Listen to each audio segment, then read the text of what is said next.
So who is dcbel? So dcbel is a Canadian startup, and we was embarked in a new journey on bringing consumer into the markets and integrating their photovoltaics, car charging, and home battery all together to be able to dynamically interact with the energy system. Okay.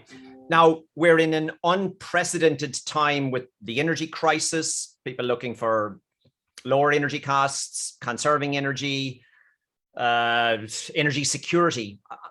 Does your solution play into this in any way? Yes, we are exactly at the center of this nexus. So on one side, renewable is today the cheapest way of producing energy. Putting it onto a residential rooftop is also getting more and more economical, particularly when you have EVs, because then you can use the battery of the car to maximize your own self-consumption. On the top of this, basically, you can become, in a way, dependent on yourself when you have a grid outage, in the sense that you are able to supply your home directly through your PV and car batteries. So in a way, you become less dependent and more resilient to extreme weather events. Ah, okay. Now, when we last met up, it was in Milan at Inlet in Europe. And the big topic there back November was the rapid adoption of electric vehicles. And as we all know, that causes some features for the distribution system operators. So again, with the solution you're bringing, how does that play into supporting people deploying EVs? Yeah, I think we are all surprised to the speed to what the EV revolution. I mean, it is really exponential. It's extremely fast. And our technology is in a way grid friendly in the sense that you can integrate your EV without any major grid reinforcement, grid expansion, because we simply cope with your home energy connection as it is.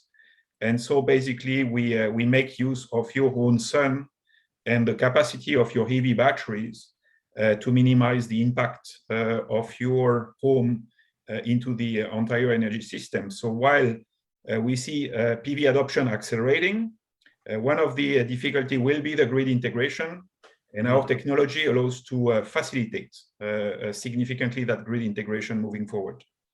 Because I don't have to plug in my EV when the sun is shining, goes into the battery. I can plug it in when I come home at night because I have the energy in my own home, right?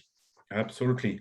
As one example, or if you have PV and if you are connected to a grid which is congested potentially at certain time of the day, the grid is not able to absorb this PV, and so basically your car battery is going to play as a buffer to be able to store the energy and unstore it during a price period where electricity prices are higher and when the grid needs energy, basically.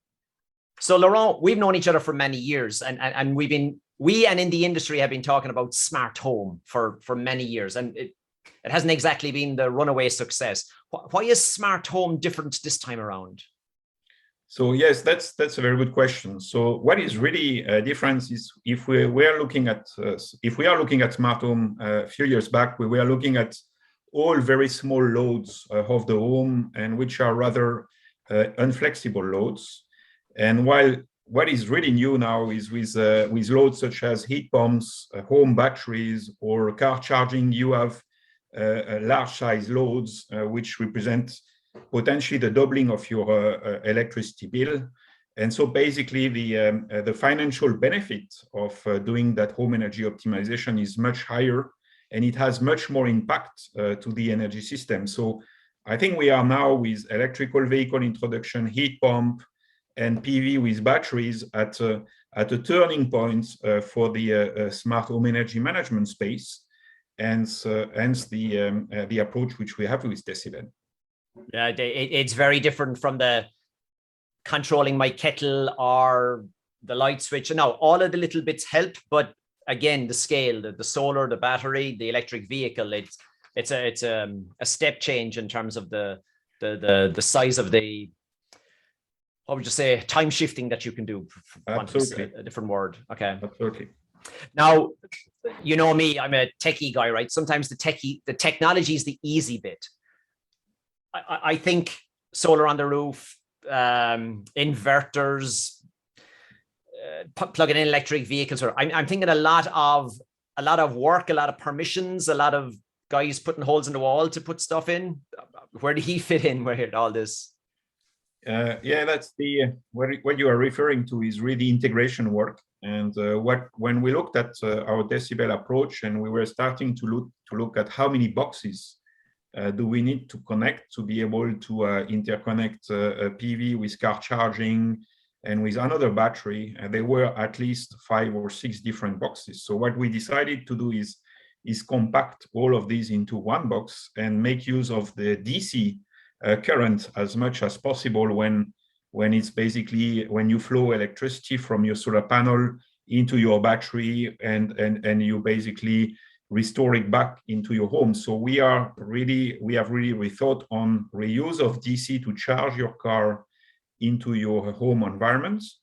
And we have also basically ensured a much better integration of all these boxes together so that the retrofitting work and the integration gets much faster and easier for an electrician.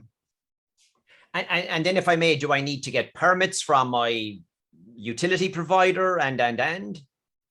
Yeah, that's another element which we have been careful of is again to be grid friendly. So our device is totally capable of, I would say, remaining silent behind the meter, if I may say so, and not exchanging any energy with the energy utility if there is no possibility to do this, or it can actually also connect with the flexibility aggregator and offer its flexibility into helping to stabilize the grid. So it is really offering a wide range of services depending on the country where you are, on the grid needs, and with the purpose of minimizing the amount of permitting work and accelerating as much as possible deployment of PV into every home in Europe. So we have calculated there is over 40 million homes which can at least equip in Europe with this. That would represent 50% of the market in Europe, and that would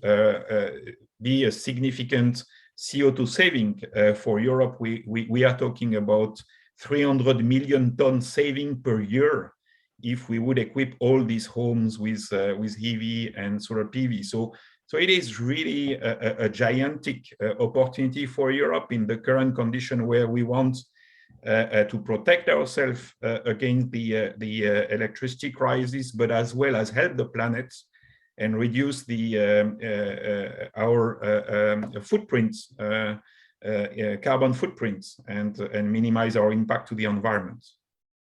All righty. Hey, I wish you well. Thank you.